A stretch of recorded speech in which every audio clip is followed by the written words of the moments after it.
inspiring actors out there. Good luck. Casting. How does that work for your company? Well, with all of my films, basically, once we go into pre-production, we attain a casting director. I have several that I use. LaMothe Williams is an excellent casting director. She's based out of New York and LA. Casey DeVoe, who's up and coming, and she's doing her thing too. She's mostly based out of LA. She was my intern on Blackout, and she's since come up and she did the casting for the Tombs. And you know, all of those sisters were attainable. So basically, once I hire one of them for my production, they basically do a mass casting call and basically do breakdowns and announce, you know, I'm getting ready to cast such and so film and I'm looking for talent. Often, you know, being a filmmaker, you have relationships with actors on your own as well. Yeah, you know, so I have a series of actors that I have on my Rolodex, and if I feel they you know, they fit the profile for any particular character, I reach out to them as well.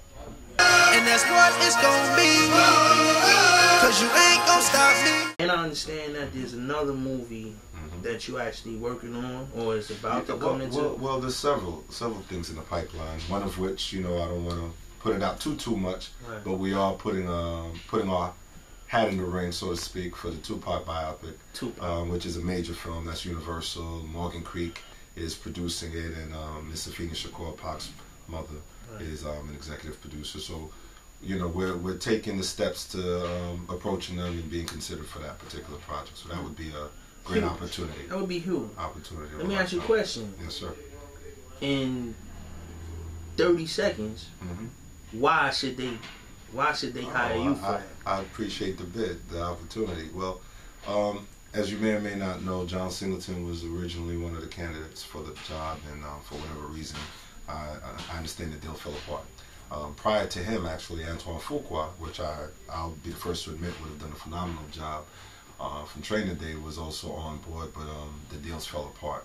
So for me, that was an epiphany that I should definitely be up and be a considered, you know, legitimate candidate for it, because, you know, the system thinks Hollywood, or they think of all the top black men. Okay, who are the top 5 blacks that, you know, we could go to? And that list is very short.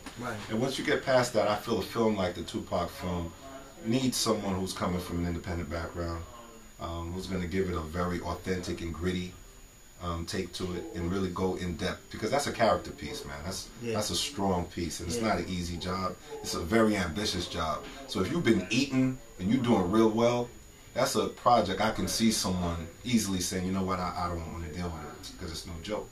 You know, 10 years from now, I probably wouldn't want to do the Tupac film. But I'm at that stage in my career where those brothers, their legacy is pretty much set in stone already. Whether they chose to do that film or not, you know, they're going to be all right. But for a project like that, like the Tupac character himself, I think it should be a newcomer. Even if it wasn't me, I just feel it should be someone who's coming in from a different perspective. They tried Hollywood. Let's bring it on this side. And I think from New York. I think what's missing with Tupac in a lot of instances is that, you know, he ended his career and his life ultimately on the West Coast. But he was here. But he's a New Yorker. Yeah, he was born here. He spent a great deal of time here. He was in the East Coast for a long time. And like you said, man, prior to the demise and some of the things that went down, Pac was here. And that's a story in itself. You know, ultimately he reached a point where he felt betrayed, and I think he was hurt. He was disappointed in a lot of people. And, you know, he migrated back west. And he was such a volatile character. Yes, sir.